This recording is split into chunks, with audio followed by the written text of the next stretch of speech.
आज की तारीख में मुसलमानों के अंदर मुसलमानों की कमियां अगर हमारे उलमा गिनाना चाहे, जितनी सारी कमियां दूसरों में है, मुसलमानों के मुखालिफिन में है, उससे कहीं कम कमियां हमारे अंदर भी नहीं है।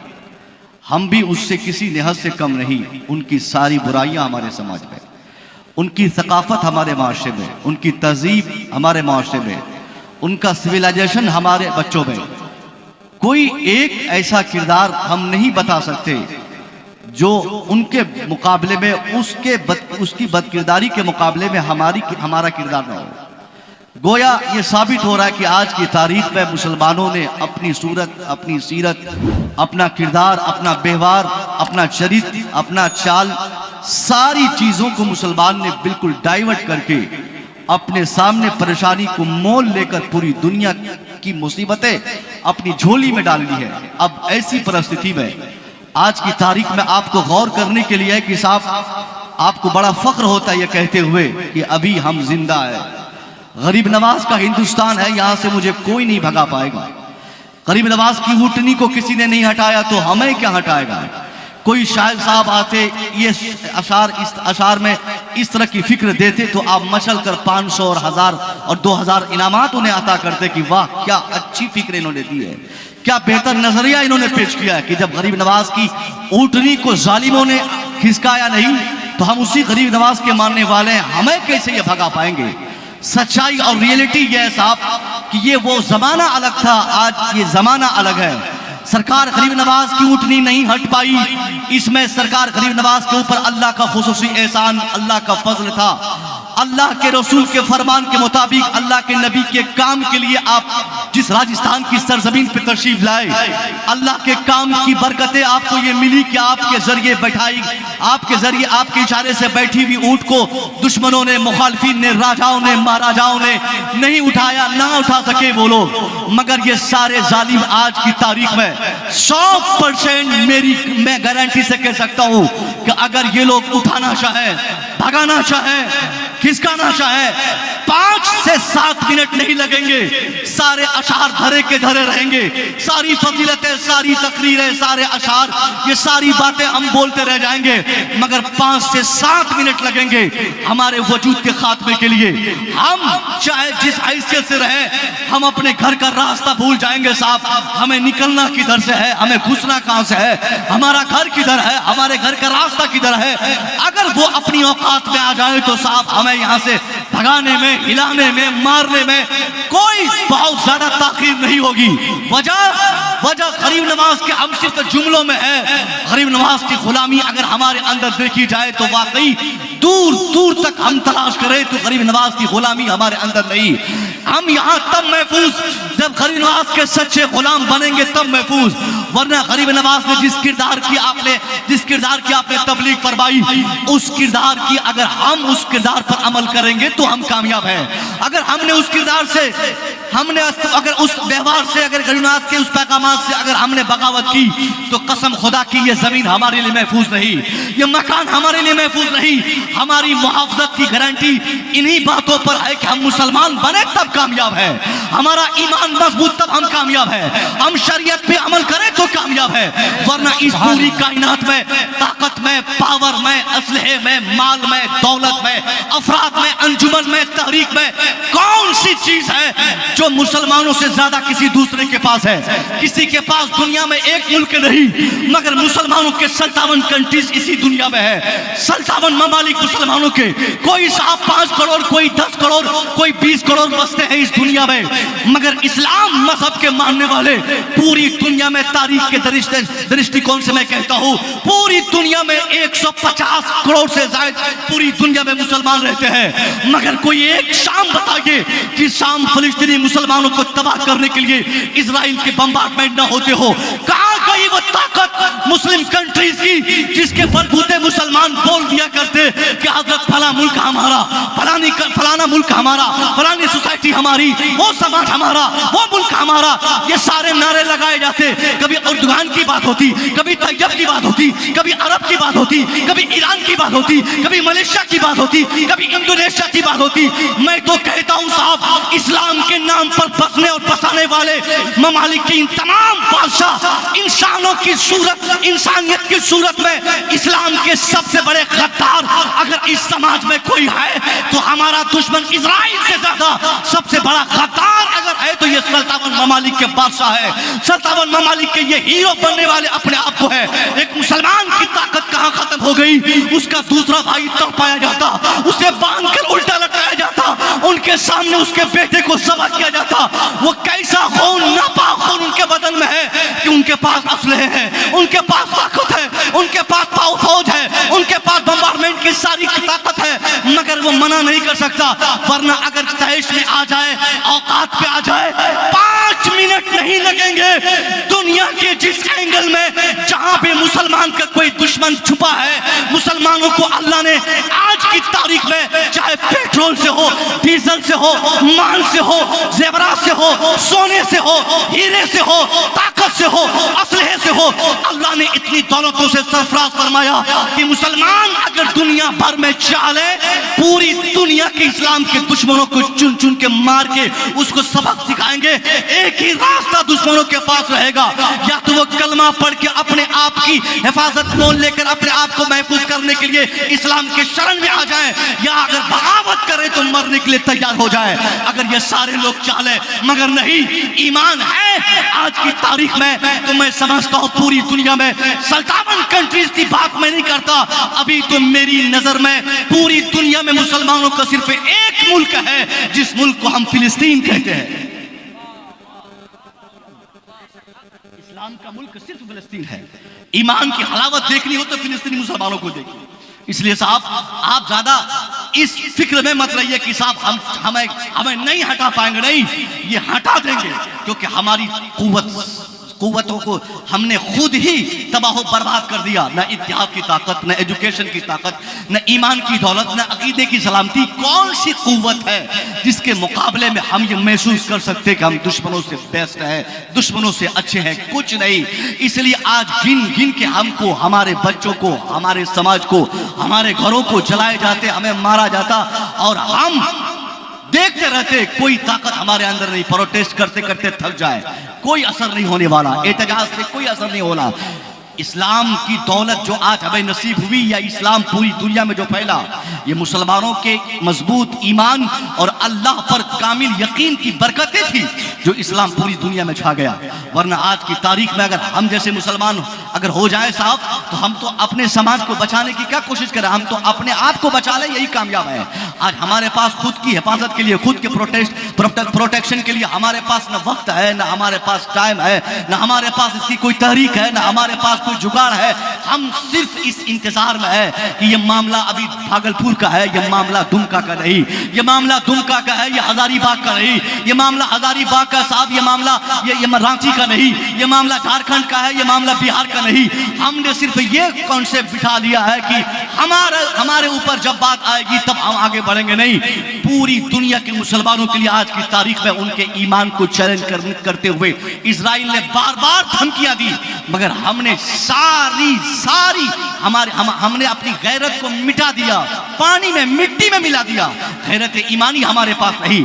ये ईमान है साहब कि हमारे सामने अजमत कुरान को मिटाने की बातें हो, हम खामोश रहें। हमारे सामने औकाफ की जायदाद और प्रॉपर्टीज को लूटने की बातें की जाए और लूटने के लिए ज़ाब्ते बनाया जाए और हम खामोश रहें। ये ईमान, गैरत ईमानी जब कमजोर हम अपने समाज में खुद से कर देते हैं, तब ऐसे रिजल्ट देखने को मिलते हैं कि जो भी आता है हमें बजा के चला जाता, जो भी आता हमें हमारे ऊपर कोई कानून थोप के चला जाता। इसलिए मुसलमानों, आपसे सिर्फ मेरी एक गुजारिश है, 4 काम आपको करने हैं। सबसे पहला काम ईमान और अकीदे की हिफाजत, ईमान की सलामती और अकीदे की हिफाजत, ये आप करें। ईमान मजबूत करें, अल्लाह और उसके रसूल से मोहब्बत करके अपने ईमान को मजबूत कर लें। ईमान की मजबूती के बाद 3 और बचे हुए स्टेप्स जो अमली एतबार से जो आपको करने हैं इस दुनिया और आखिरत दोनों जगह की कामयाबी के लिए, उनमें से सबसे पहली चीज है इत्तेहाद। आपको अपने समाज, अपने मुआशरे में इत्तेहाद कायम करना है, एक जिहती कायम लानी है, समाज में एक यूनिटी का पैगाम देना है, एक ऐसी फिक्र लानी है पूरब से पश्चिम, उत्तर से दक्षिण, ऊपर से नीचे, पूरी दुनिया में जहां भी मुसलमान रहते हो, अगर वो मुसलमान है तो बहैसियत मुस्लिम उनको एक कॉन्सेप्ट का मुसलमान होना पड़ेगा, एक नजरिए का मुसलमान, एक फिक्र का मुसलमान, एक मुसलमान होना होगा। क्योंकि आज अगर आप बोलेंगे हजरत इनको कामयाबी कैसे मिली, वो नेता कैसे जीत लेता, वो आदमी कैसे मंत्री बनता, उसको कैसे फतह मिलती, उसको कैसे कामयाबी मिलती, मैं आपसे कहूंगा आपके समाज का जो आज हाकिम बना हुआ है, ये कामयाबी आपने हमने उनको भीख में नहीं दी है, हमने चैरिटी और दान में ये कामयाबी नहीं दी है। उन लोगों ने इस कामयाबी की हुसूलियाबी के लिए 50 सालों में कड़ी मेहनत की और 1925 से आज तक, खास तौर पे 1925 में आरएसएस की स्थापना हुई, उसकी बुनियाद डाली गई। 1925 से आज तक उस तंजीम के तहत काम कर रहे हैं लोग और मुतारिक होकर काम कर रहे हैं। हमने उसको कामयाबी भीख में नहीं दी है, ये हुकूमत हमने भीख और दान में नहीं दी है। उन लोगों ने मेहनतें की और मेहनत किस एंगल से किया, उन लोगों ने पहले अपने समाज को जोड़ा है, अपने माशरे को एकजुट किया है, एक फिक्र का समाज बनाया। पूरब से पश्चिम उनके नजरियात एक है, चाहे उसके समाज का व्यक्ति कश्मीर में हो या कन्याकुमारी में, पूरब में हो या पश्चिम में, हिंदुस्तान में जहां भी है, आज की तारीख में 99% ऐसे लोग मिलेंगे। पूरब में रहने वाला उसकी जो फिक्र है वही पश्चिम में रहने वाले की फिक्र है। जो कश्मीर में रहने वाला बोलेगा वही साहब कन्याकुमारी में बसने वाला बोलेगा, जो असमी बोलेगा वही गुजराती बोलेगा, जो मराठी बोलेगा वही बिहारी बोलेगा, जो बिहारी बोलता है वह उत्तर प्रदेशी बोलता है। हिंदुस्तान भर में वो अपने समाज में जहां भी है, उन लोगों ने इत्तेहाद की रूह की कामयाबी को समझा और अपने समाज को मुत्तहिद करने में ऐसी कामयाबी पाई कि हिंदुस्तान जैसे मुकद्दस धरती की तमाम बागडोर आज उसके कब्जे में चली गई। आज तमाम ताकतें उनके पास, हिंदुस्तान की सबसे बड़ी सियासी कुर्सी उसके कब्जे में, सबसे बड़ी पार्टी आज उसकी पार्टी। मगर अफसोस की बात है कि वो लोग आज मुत्तहिद नजर आ रहे हैं जिनके समाज में इत्तेहाद का कोई नजरिया नहीं था, जिसके समाज में इत्तेहाद का कोई कॉन्सेप्ट नहीं था। आज से 50 साल पहले के हिंदुस्तान की तारीख बताती है, कभी दलित कह के किसी को अजियत दी जाती, कभी किसी को पिछड़ा कहा जाता, कभी किसी को बैकवर्ड कह के सताया जाता, कभी किसी को साहब अपने साथ बैठने के लिए उसके लिए प्रोहिबिटेट किया जाता कि नहीं मेरी कुर्सी पर तुम नहीं बैठ सकते, मेरे हाथ तुम खाना नहीं खा सकते, मेरे दस्तरखान पे नहीं बैठ सकते। ऐसे ऐसे जंगली कानून इस समाज में नाफिज थे, उसको उखाड़ फेंक कर जिस समाज के लोगों ने अपने समाज को मुत्तहिद किया। बात सिर्फ यहीं तक नहीं बल्कि वहां पर खुदा भी अलग अलग थे। हमने तारीख पढ़ी है, कोई कहता 1 करोड़, कोई कहता 2 करोड़, कोई कहता 3 करोड़, किसी ने कहा 30 करोड़, किसी ने कहा 300 करोड़ खुदा हमारे माशरे में है। अब किसका कैसा कैसा, कोई लोहा को, कोई बांस को, कोई आसमान को, कोई जमीन को, कोई पानी को, कोई सांप को, कोई गधे को, कोई बंदर को, कोई भैंस को, कोई जिस जानवर को अपनी जरूरत के हिसाब से जैसा जैसा समझा, उस समाज के लोगों ने अपने अपने एतबार से अपना माबूद मान लिया और उसकी इबादत शुरू कर दी। उस समाज के लोगों को आज हम देखते हैं वो पूरे हिंदुस्तान में एक है, उनका नजरिया एक है, उनके जीने का मकसद एक है, उनके जीने का कॉन्सेप्ट एक है। मगर अफसोस की बात कि हम वो मुसलमान जिसने अपने अवाइल जमाने से, शुरू जमाने से आज तक पूरी दुनिया को इत्तेहाद का पैगाम दिया, यूनिटी का पाठ पढ़ाया, इत्तेहाद का फायदा गिनाया, आज वो मुसलमान हिंदुस्तान में साहब किसके नाम पे बटे हैं? कहीं तो कहीं बिरादरी के नाम पे थे, किसी जमाने में हम जात के नाम पे थे, मगर आज की तारीख में हम पीर के नाम पे, कहीं अशरफियत की बात, कहीं रसलियत की बात, कहीं खानकैयत की बात, कभी साहब रशीदियत की बात, कभी कादरियत की बात है। ये सारी बातें हमारे माशरे में यानी आज की तारीख में एक नई लड़ाई को हमने जन्म देकर और ज्यादा अपने माशरे को हमने कमजोर कर दिया। रज़वी अशरफी से भिड़ता, अशरफी कादरी से लड़ता, कादरी चिश्ती से लड़ता, चिश्ती रशीदी से लड़ता। यानी ये खानकाही लड़ाई की एक नई सूरत देकर हमने मुस्लिम माशरे को कमजोर करने की जो एक नई नीति जो हमने कायम की है, यही सबसे बड़ी लानत हमारे समाज के लिए है कि आज मुट्ठी भर मुसलमान न दुमका में एक है, न हजारीबाग में है, न साहब पूरे झारखंड में एक है, न हिंदुस्तान के किसी कोने में एक है। अगर इतना भी मुसलमान हम एक हो जाते तो कसम खुदा की न बिल पास होता, न कोई कानून आता, न तलाक पे बातें होती, न औरतों की इज्जत बढ़ाने के लिए हमारे समाज में हमको जलील करने के लिए कोई कानून बनाता। क्योंकि अगर 20% हम होते तो 20% भी साहब कोई कम नहीं, 20 का मतलब क्या होता, 100 में 20 हम होते। और अल्लाह ने मुसलमानों के खूनो ज़मीर में वो ताकत दी है, अगर वो 100 के मुकाबले में 20 की तादाद में है तो अल्लाह की कसम हरारत ईमानी का तकाजा ये होता है कि 20 हमेशा 100 पर भारी होते हैं। अल्लाह सुभान अल्लाह, नारे तकबीर, नारे रिसालत, अजमत वालिदैन कॉन्फ्रेंस। सुभान अल्लाह, सुभान अल्लाह। अभी हजरत ने एक शेर पढ़ा था, हजरत ने कहा था कि हम डंडी से जीत हासिल करते हैं, हुजूर की टेहरी से। कितने कितने साहबी थे वहाँ पे? 313 थे 1000 के मुकाबले में। आप क्यों कहते हैं कि साहब आपकी तादाद कम है? 20% मीन्स 80 वो 20 हम। इस तुलना में आप पूरी दुनिया में आज तक की तारीख का मुताला करें, दुनिया के किसी हिस्से में मुसलमानों ने जब भी कामयाबी पाई है, कहीं भी मुसलमान अपने दुश्मनों से ज्यादा नहीं था। कहीं भी कोई इतिहास में मुसलमानों की स्ट्रेंथ मुखालफिन के मुकाबले में ज्यादा नहीं रही है। हमेशा मुसलमान कम रहे। जब हम 313 तो सामने 1000, जब हम 1000 हुए तो सामने 10,000, जब हम 10,000 हुए तो सामने 1 लाख, जब हम 1 लाख हुए सामने 1 करोड़, जब हम 1 करोड़ हुए तो सामने 10 करोड़। यानी हर लिहाज से दुश्मन हमसे ज्यादा बढ़ते रह गए। हमेशा कामयाबी लेकिन अल्लाह ने हमें अता फरमाई। जंग बदर में आपने क्या सुना कि 313 मुसलमानों का हुजूर, हमारे पास असलहे नहीं, हमारे पास हथियार नहीं, हमारे पास वेपन्स नहीं, हमारे पास लड़ने का जुगाड़ नहीं, क्या किया जाए, कैसे भिड़ा जाए। हम और आप होते तो बोलते नहीं लड़ने जाएंगे, कुछ सामान उमान देते नहीं, कैसे लड़ाई करेंगे, हाथ से कितना लड़ेंगे। लेकिन नहीं, सहाबा ने अपनी बात पहुंचा दी, मुस्कुराए सरकार, और आपने मुस्कुरा कर फरमाया कि जाओ टहनियाँ कटवाओ खजूर की। आपके सामने कटी हुई खजूर की टहनियाँ रखी गई।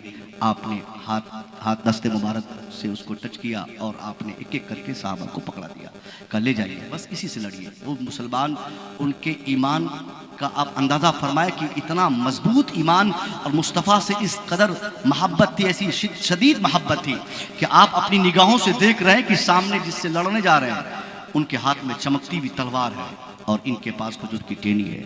वो जान रहे वहाँ तादाद भी ज़्यादा है, वहाँ खाना खा के लोग आए हैं, उनके पास असलहे भी है, उनके पास हथियार भी है, उनके पास सवारियाँ भी है, उनके पास खाने के साजो सामान भी है, उनके पास स्ट्रेंथ भी ज़्यादा है, सारी चीज़ें ज़्यादा है।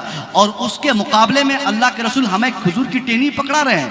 कंप्लेंट बनता था, शिकायत बनती थी, एतराज हो सकता था, मगर तारीख बताती है कि मुसलमानों के पैगंबर ने मुस्कुरा के खजूर की टहनियाँ पकड़ाई और आपके चाहने वालों ने मुस्कुरा कर उस टहनियों को ले लिया और आपने इस्तेमाल शुरू कर दी। तारीख बताती है कि मुसलमान आंख बंद करके नबी की दी हुई खजूर की टहनी को लेकर जब मैदान बद्र में लड़ने के लिए आपने जब शुरुआत की, थोड़ी देर में ही रिजल्ट पलट गया।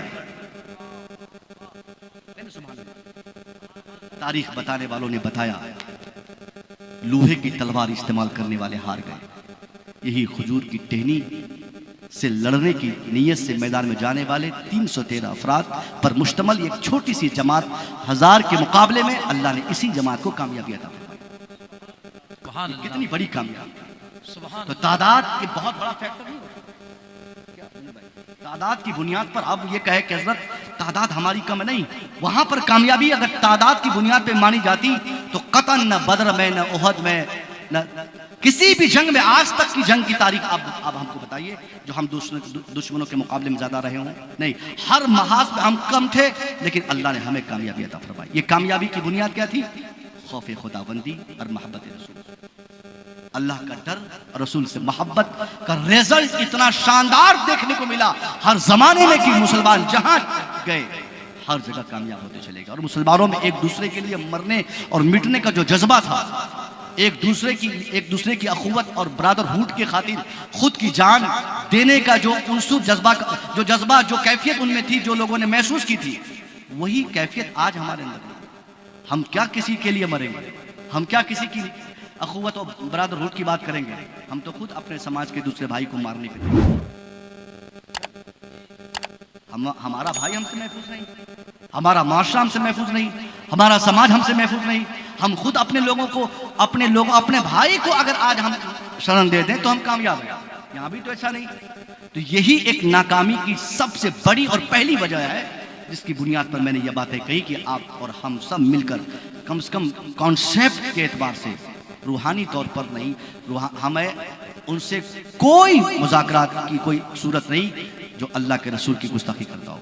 ये क्लियर कर दूं मैं। मुसलमान होने की सूरत में सबसे पहली चीज़ जो शर्त मानी जाती है वो अक़ीदा तौहीद है और उसके बाद अक़ीदा रिसालत है। इन दोनों रास्तों पर अगर हमारे समाज को कोई फर्द मजबूती से कायम है तो हम उसकी खानका ना चेक करें, हम उनका पीर का नाम जानकर उनके ईमान की कैफियत और उनके ईमान का हम क्या कहते हैं साहब शिद्दत का अंदाजा ना लगाएं। अगर आपको लगाना है तो आज की तारीख में एक सटीक और छोटा सा रास्ता है इत्तेहाद की सूरत बनाने के लिए। एक छोटा सा रास्ता क्या है कि आज आप किसी भी मुसलमान को उसके पीर का नाम ना पूछें, अगर कुछ पूछना हो तो उनके मसलक का नाम पूछते हैं।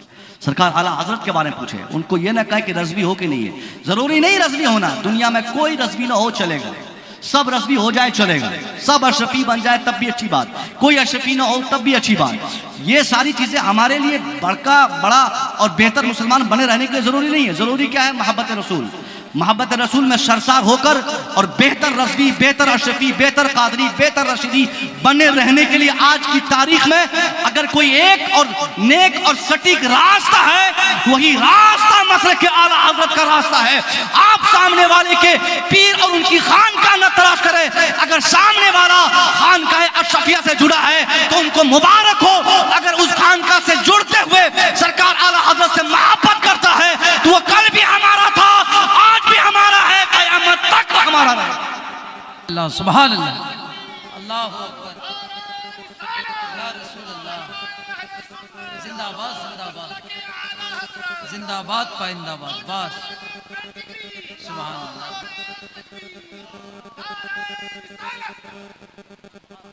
ये सूरत आप समझ गए? हमको पीर साहब से क्या करना है साहब? किसी भी पीर से आप मुरीद हो गए, आपकी किस्मत जहां ले गई आप चले गए, मुबारक हो आपको। ये हमको अधिकार किसने दे दिया कि हम जिस पीर साहब के मानने वाले हैं, सामने वाला अगर उस पीर साहब का मानने वाला नहीं तो हम उसे नफरत करें? ये हक हमको किसने दिया? हमने कभी अपने ईमान को चेक किया कि हमारा ईमान कितना मजबूत है?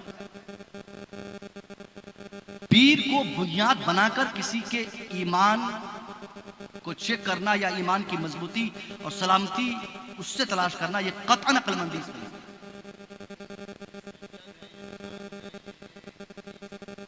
हो ही रहा है ना। इसलिए तो हम मर रहे हैं ना, सबकी बारी आ रही है, हम मुत्तहिद हो जाए ना।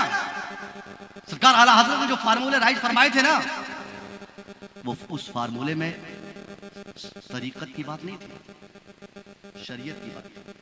शरीयत पे आला हज़रत ने जोर दिया था। आप अगर शरीयत के आमिल हैं, शरीयत के फॉलोवर हैं, शरीयत पर अमल करते हैं, शरीयत आपके हाथों से आपने शरीयत को पकड़ रखा है, मजबूती से शरीयत के आमिल है, तो वही तो मतलब क्या आला हज़रत है। उसको छोड़ दें और पीर साहब का नारा लगाते रहे, क्या फायदा? रही बात सैयद पठान खान की बात, तो ये हजरत बहुत पुरानी लड़ाई है, मैं लेटेस्ट लड़ाई की बात कर रहा हूँ। ये लड़ाई 10 साल पहले तक की थी। अच्छा, ये जात पात की लड़ाई भैया नहीं है, इस्लाम में ये कॉन्सेप्ट है ही नहीं। आप मुसलमानों के नाम पे जिए, इस्लाम के नाम पे आगे बढ़े। इस्लाम आपका मेयार हो, आपकी तरक्की का, आपकी शुरुआत का और आपके इख्तिताम का, हर चीज का मेयार मजहब इस्लाम हो, पठान खान नहीं हो।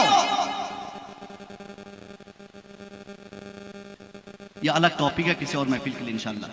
ये पहली बात थी इत्तेहाद की, मैं समझ गया कि इंशाल्लाह आप कोशिश करेंगे और समाज को मुत्तहिद करेंगे।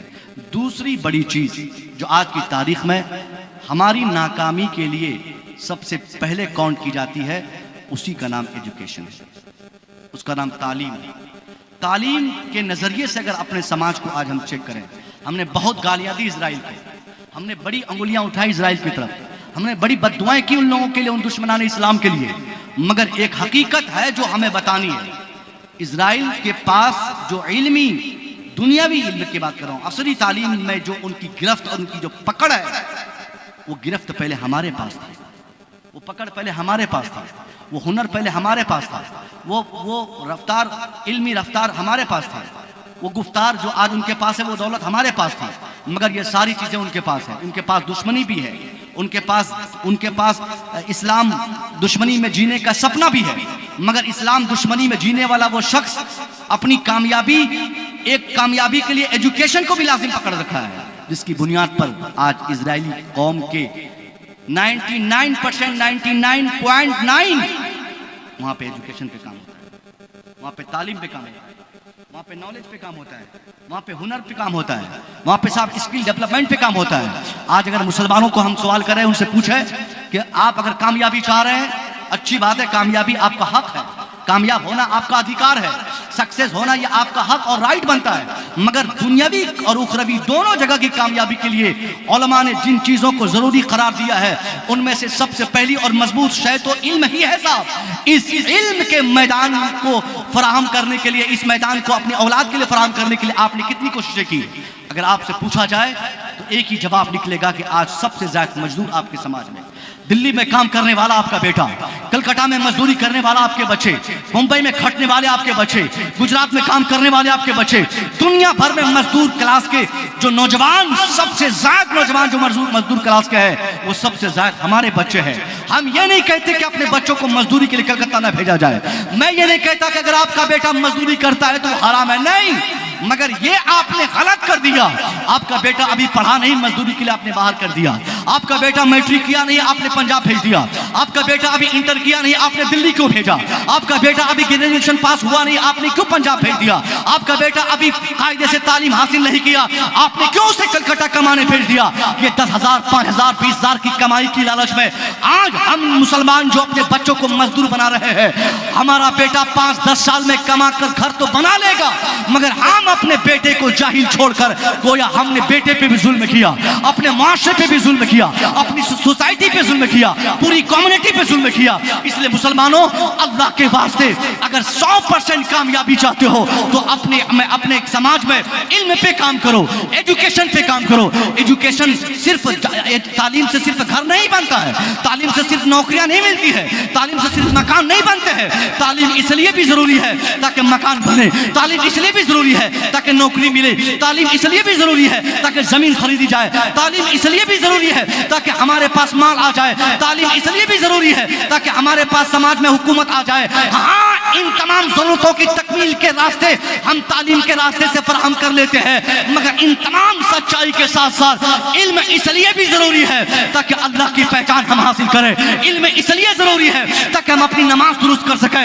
इल्म इसलिए जरूरी है ताकि अपने अकीदे की हिफाजत कर सके। इल्म इसलिए भी जरूरी है ताकि अपनी दुनिया और आखिरत दोनों जगह की कामयाबी की राह तलाश कर सके। इल्म का मतलब नौकरी पाना नहीं होता। इल्म हासिल करने का मतलब साहब जॉब पा लेना ये जरूरी नहीं है। कितने लोग जॉब करते हैं इंडिया में? 2% लोग, 100 में 2 लोग नौकरी पेशे बचले हैं, गवर्नमेंट जॉब। बाकी सब लोग तो ऐसे जी रहे हैं, कोई प्राइवेट जॉब कर रहे हैं, कोई खेती कर रहे हैं, कोई कहीं काम कर रहे हैं। तो क्या कहिएगा, नौकरी करने वाले कामयाब और बाकी 98% लोग नाकाम हो गए। तालीम का मकसद नौकरी पाना नहीं होता है। सबसे पहला डिफॉल्ट हमने यहीं पे किया कि हमने तालीम का मकसद सर्विस पाना समझा।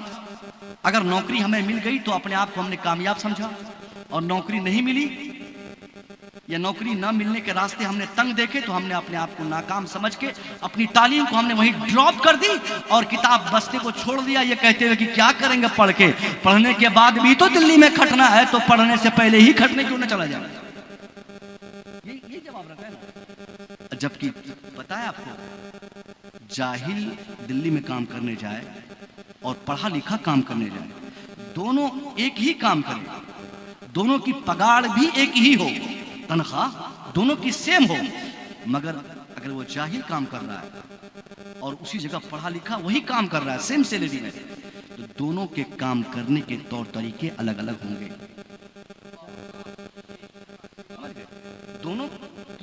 दोनों का विचारधारा एक होगा, दोनों के बोलने का स्टाइल अलग अलग होगा, दोनों की विचारधारा की एक इख्तलाफ की बात तो वही है। और साथ साथ दोनों जब काम करेंगे तो आप उनके काम में जो अहले इल्म से ताल्लुक रखते हैं, जो साहिब इल्म है, जो पढ़ा लिखा है, जिनके पास डिग्रियां हैं, उनकी बोली में, उनके विचार में, उनकी बातों में, हर चीज में आप एक जाहिल से बहुत फर्क पाएंगे।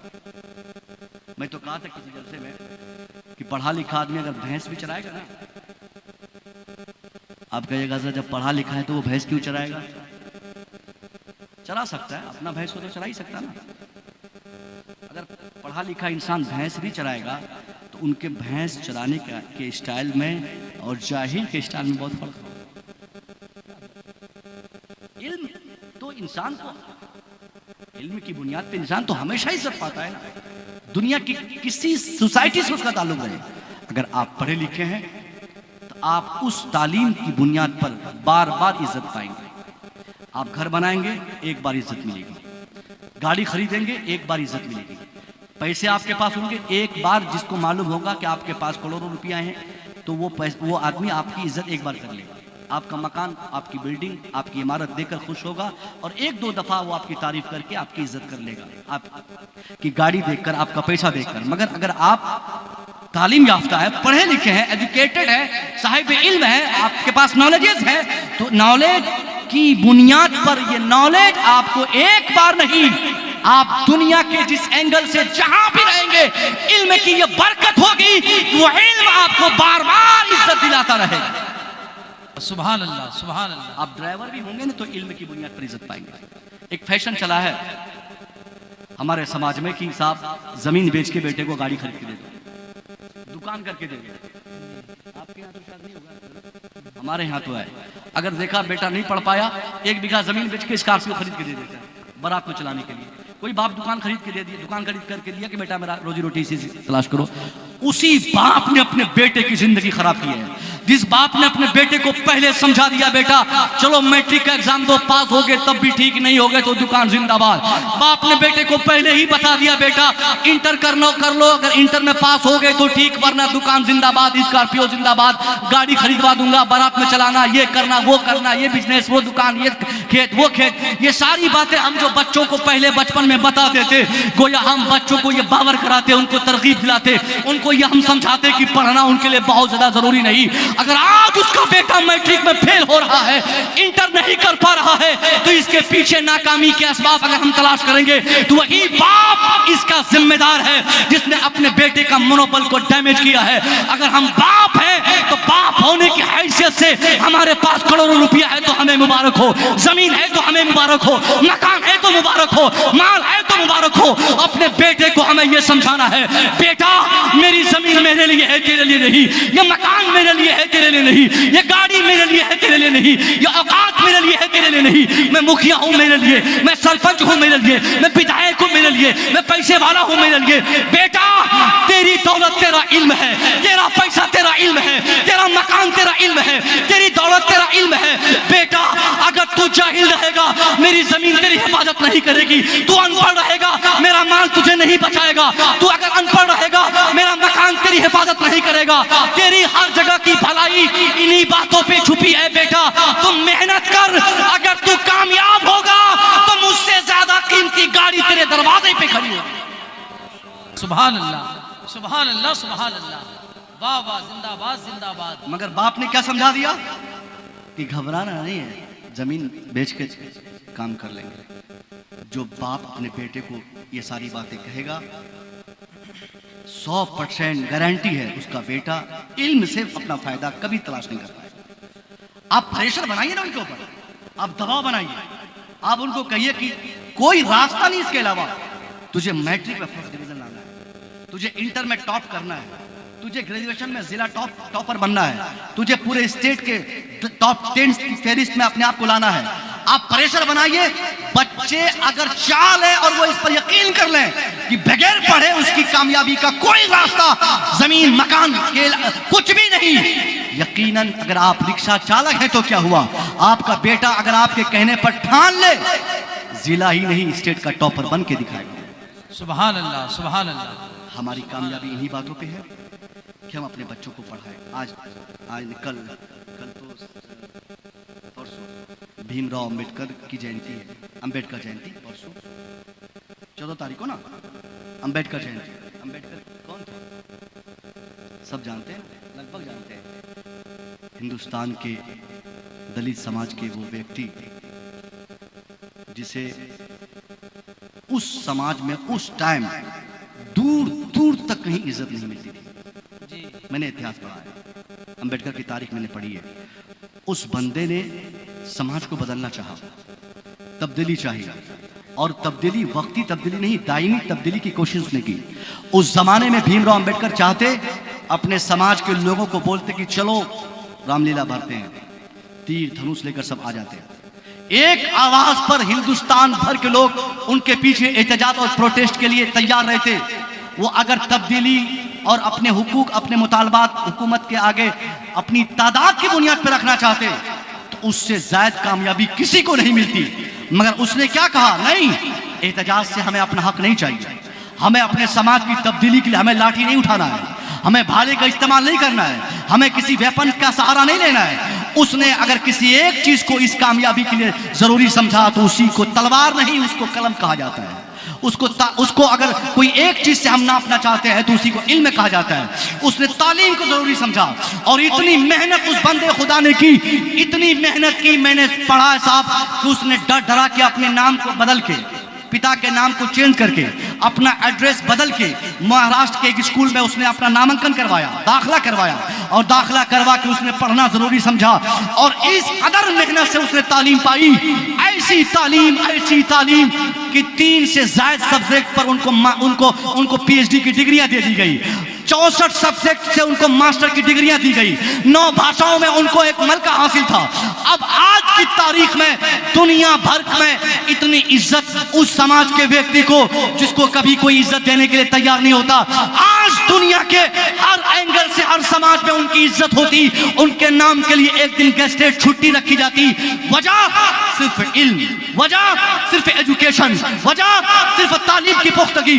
इसलिए एक भीमराव अंबेडकर जिसने पढ़कर अपने समाज की तब्दीली के लिए इतना बड़ा काम किया कि आज पूरी दुनिया में उसकी इज्जत हो रही है। हम अफसोस के साथ कहना चाहेंगे कि हम मुसलमानों को अंबेडकर को देख के नहीं पढ़ना है। अंबेडकर की तारीख तो साहब 20वीं शताब्दी की तारीख है, मगर मुस्तफा करीम ने जिस जमाने में आपने इल्म को जरूरी करार दिया था, हमको हमारा हक मिलना चाहिए था। मुसलमानों को समझना था कि तालीम हमारे लिए कितना जरूरी। बद्र की बात हम पढ़ते, बद्र के वाकयात हम सुनते, बद्र की बातें हम सुनना चाहते, 2-4 नारे लगा के हम वापस हो जाते, मगर हमने कभी गौर नहीं किया कि मैदान बद्र में अल्लाह के रसूल ने एक बड़ी कामयाबी की पहचान दिलाते हुए आपने एक ऐसा किरदार दुनिया के सामने आपने छोड़ा था। वो किरदार क्या था? ये सच है कि हम 313 थे, ये भी सच है कि हमारे पास असलहे कम थे, ये भी सच है हमारे पास खाने पीने के सामान कम थे, मगर बद्र का पूरा वाकया यहीं समाप्त नहीं होता। बद्र की आखिरी बात यहाँ है जो आप जानना नहीं चाहते, वो ये है, मैं बताना चाहता हूँ, बद्र के इख्तिताम के बाद मुसलमानों ने जिन दुश्मनों को पकड़ के अपनी जेलों में डाला था, अल्लाह के रसूल के सामने उसकी एक फेहरिस्त बनाकर मुसलमानों ने उनके सामने पेश की कि हुजूर ये वो लोग हैं जो हमारी जेलों में बंद है, इनमें से इस शख्स ने हमारे ऊपर तलवारें तानी थी, इसने टांगे काटने की कोशिश की, इसने आपके वजूद के खात्मे की तहरीक चलाई थी। इन तमाम लोगों की फेहरिस्त अल्लाह के रसूल के सामने पेश की गई और आपसे मशवरतन लोगों ने कहा हुजूर इनके साथ क्या किया जाए, इनको छोड़ा जाए, भगाया जाए, इनके साथ क्या बर्ताव किया जाए, इनके साथ क्या बदला लिया जाए। मुस्तफा जाने रहमत के पास उस वक्त इस कदर अथोराइज थे, आप चाह लेते एक इशारा फरमा देते, अपने सहाबा से कह देते कि इन सब की चमड़ियां खींच लो, इन सब को उल्टे लटका दो, इन सब की टांगे काट लो, इन सब की गर्दनें मार दो, इन सब की जबानें काट लो, इन सब के वजूद के खात्मे के लिए तलवार निकालो और सबको मार दो। मुस्तफा चाहते एक इशारा फरमाते, अल्लाह की कसम मुसलमानों की जेलों में बंद उन तमाम दुश्मनों में से कोई नहीं बच पाता, मगर तारीख बताती है मेरे नबी करीम से जब सवाल किया गया, मशवरा तलब किया गया, साहबा ने पूछा तो आपने जवाबन फरमाया, हाँ मेरे साहबा मैं जानता हूं ये आपके हमारे दुश्मन है, मगर आपने जो इरशाद फरमाया था, आपने ये नहीं कहा कि इनकी भी जबान काटो, इनका भी हाथ काटो, इनकी भी टंगड़ी काटो, इनकी भी गर्दन मारो। नबी की तारीख अगर कोई जानता है तो वो ये भी जानता है मेरे मुस्तफा ने फरमाया इनको मारा ना जाए, इनका हाथ ना काटा जाए, इनकी गर्दन ना मारी जाए। आपने फरमाया इनको ऐसे ही छोड़ा जाए, जाके उनसे पहले पूछा जाए अगर ये पढ़ना जानते हैं, ये लिखना जानते हैं, इनके पास किताबी नॉलेज है, तो इनको कहा जाए कि ये घबराए नहीं, इनको डरने की जरूरत नहीं, वो चुपचाप मेरे यहाँ आ जाए और हमारे 10 लोगों को वो अकेला आए, हमारे 10 लोगों को पढ़ा दे, मैं बगैर किसी डिमांड और मुतालबे के उसे आजाद कर दूंगा। मेरे नबी ने कहा माशाअल्लाह। मैदान बद्र में, बस खत्म कर रहा हूं, मैदान बद्र में आपने अपने दुश्मनों से बदला लेने की जो सूरत अपनाई थी, कोई अपने दुश्मन से इतना हसीन तरीके से बदला लेता है क्या? जिस नबी ने उस मुस्तफ़ा जाने रहमत के मानने वालों का यह हक बनता है कि वो भी तालीम की अहमियत समझें। मेरे नबी ने इल्म की अहमियत को उजागर फरमाया था। मैं दुआ करूँगा मौला तबारक व तआला आप और हम सब लोग कसरत से इस समाज में तालीम पे काम करें। एक आधी बात अज़मत वालिदैन कॉन्फ्रेंस, मैंने बार बार पूछा था नकीब हिंदुस्तान साहब से कि शायद मैंने सोचा कि शायद चालीसवां वगैरह की महफिल है तो आमतौर पे ऐसी ही महफिल ऐसे ही मौके से इस तरह के नाम रखे जाते हैं। अच्छा हाँ वही माशाल्लाह मैंने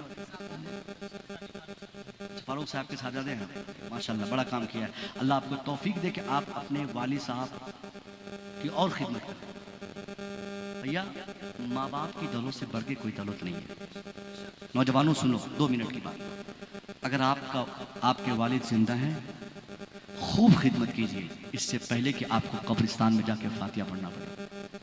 अगर आप आज उनकी खिदमत कर दे रहे हैं, अगर फातिहा पढ़ने का मौका नहीं भी मैसर हो तो खिदमत की बरकत की बुनियाद पर आप इन चीज़ों पर यकीन कर सकते हैं कि आपकी दुनिया भी कामयाब है और आपकी आखिरत भी कामयाब है।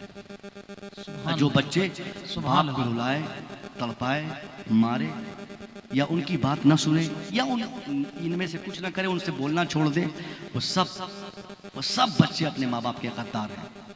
अब वो बगदाद के भी किसी पीर साहब से मुरीद हो जाए तब भी उस पीर साहब की इरादत की बरकत उसे मैसर नहीं हो पाएगी, क्योंकि सबसे बड़ा पीर तो उनके बाप की सूरत में उनके घर पे मौजूद है। उन्हें नाराज कर रखा है और पानी पढ़वा रहे हैं पीर साहब से कि बरकत की दुआ कर दीजिए हजरत, बरकत हो जाए। साहब बरकत के लिए ज़्यादा झमेला की जरूरत नहीं है, ये बच्चा मेहनत किए ना। ऐसे नौजवान अपने वालिद साहब को राजी कर ले, घर से निकलते वक्त उनसे दुआएं ले लें, जहां भी हो उनसे फोन पे बातें करते रहे और कहते रहे कि अब्बा खुद दुआ कीजिए। अब अपने वालिद साहब से कहिए ना, अगर आपके वालिद साहब ने आपके लिए कह दिया कि अल्लाह मेरे बेटे की कमाई में बरकत अता फरमा, ये छोटा सा जुमला आप कोशिश करें कि आपके वालिद साहब आपके लिए कहें। अगर उन्होंने इन जुमलों को अपनी ज़बान मुबारका से अदा कर दिया आपके लिए, दुनिया का कोई पीर भी ना करे आपके लिए तो कोई दिक्कत की बात नहीं। वालिद साहब कह दिया आप 5000 भी कमाएंगे, अल्लाह उसी 5000 में बरकतें 50,000 की अता फरमा देगा। सुभान अल्लाह।